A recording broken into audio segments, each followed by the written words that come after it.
Is that a real carbon bow from Bowtech?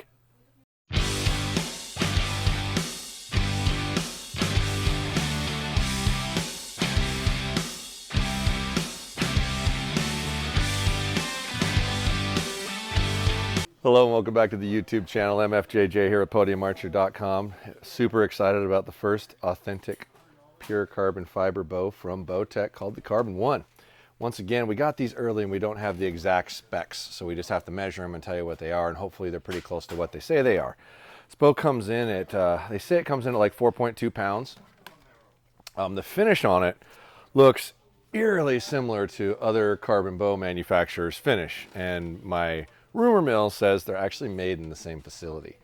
So I'm told, but that's just hearsay. I can't validate that statement. We'll let you guys figure that out. Okay, so our physical weight right now is measuring in at 5 pounds. However, those orbital dampeners and the bracketry that hold them in aren't on there, and the rest isn't on there. So it's probably more like 4.5, which doesn't make it lighter than the aluminum counterpart in a 30-inch axle daxel. Well, let's see what the axle daxel of this is. I think it's the same, remember right. Yep, right at 30 inches. Let's see what our brace height is. 6 and 6 3/4, spot on, which is what it's supposed to be from what they told me, but I don't have a chart to actually check it against, so I can't validate that number. And our reflex measurement looks like about the same. Yep, just under an inch, same as the CP30. So it looks pretty sweet, and it's definitely a bit lighter, but let's see how she comes out in the wash on the chute here. There's a lot of weight in this limb pocket, which is probably why it's not as light as it could be. There's a lot of aluminum in there, and that's probably part of what's weighing it down. But the neat part about that, even if the bow doesn't end up being significantly lighter overall, which it looks like it's a little bit, but not a ton, the weight's distributed out at the end, so it's going to feel way more stable than a bow that would have the mass traditionally spread throughout it. No different than a stabilizer that's a really light rod with heavy weight on the end. Feels a lot heavier even if it weighs the same. So let's give it a whirl, see how it feels. They actually kind of told me that this bow existed last year, but they couldn't think production could keep up, so they didn't release it. So this has actually been being worked on for like 3 years. Smooth cycle on comfort.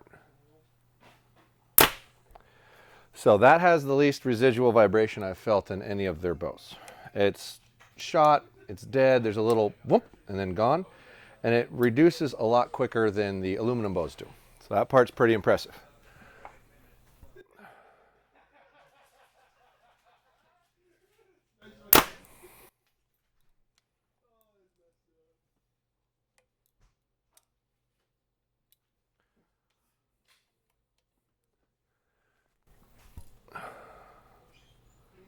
Cycle smooth. I'm going to hang on this time.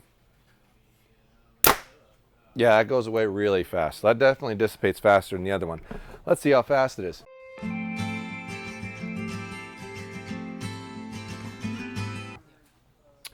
Forgot to mention the MSRP on this bow is $1,700, so it's not cheap by any means, but it is less expensive than the other carbon bows in the industry. So you do have that going for you.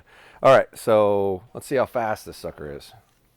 This is in comfort setting, 70 pounds, 350 grain arrow, and I'll triple check the weight here in a second.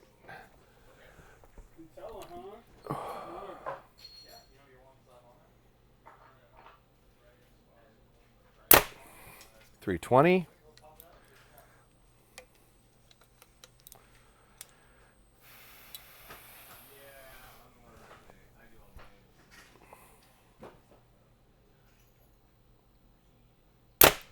322.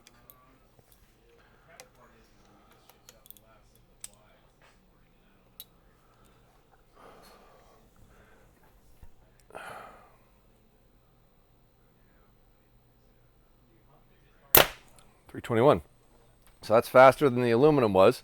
Let's put it into performance and see what it does. We are now on performance setting. Last Average was 321 on comfort. Let's see what we get. Maybe this will break 330. Probably get close. Here we go. Definitely more of a hump in the back end. It's noticeable. But still just as dead, and 332. That is the fastest Bowtech we've shot this year. See what we get out of it.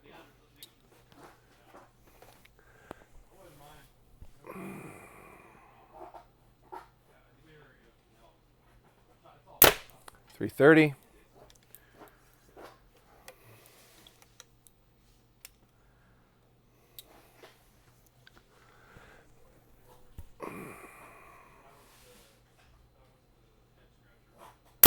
.331. So we're going to call it 331, and I'm going to put this out there that there is a peep sight in the string, which will also slow it down a couple of feet. But this is a sample, and they were actually using it. I unbolted the sight for weight, but that's still on there. So this is the fastest thing we've tested. I don't know what the published speed is, but I think it's 334, and that is within 3 feet. That is the closest spec we've gotten.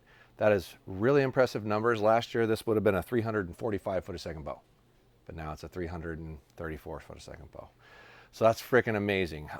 This bow is pretty sweet. If you're a tree stand ground blind guy or a shorter draw length guy, you have a really hard time beating this for the velocity that it comes out at, for the tunability that it comes out of it, for the amount of reflex that it has in it, and just flat out shootability. I mean, this is a really, really amazing bow if you want to spend a lot of money on a bow, because it is expensive. It's a little more than the aluminum, but this does feel better than the aluminum. It dissipates faster than the aluminum. It's just pretty freaking cool looking if you ask me, but you know, tell me what you think. Comment down below. Does this thing look stupid or is it really cool? I can tell you the numbers are accurate. They're not fudging, and that's good to see. Hit like, hit subscribe, follow along, Instagram, YouTube, comment down below. We are going to be giving one of these bows away, from what I'm told at least, so we should be able to do that. It'll say it in the title, but you have to follow along on Instagram, YouTube, and you have to comment. So let me know what else you want to see. If there's stuff I'm not testing that you want to see us test, but we're going to have all these things burned through so when the bows launch, these will launch, and you'll be able to see them as quick as possible and hopefully help make your decision. That's what we're here for. We're trying to make you more educated, so hopefully you can make better decisions when you're purchasing product. Thanks for checking us out.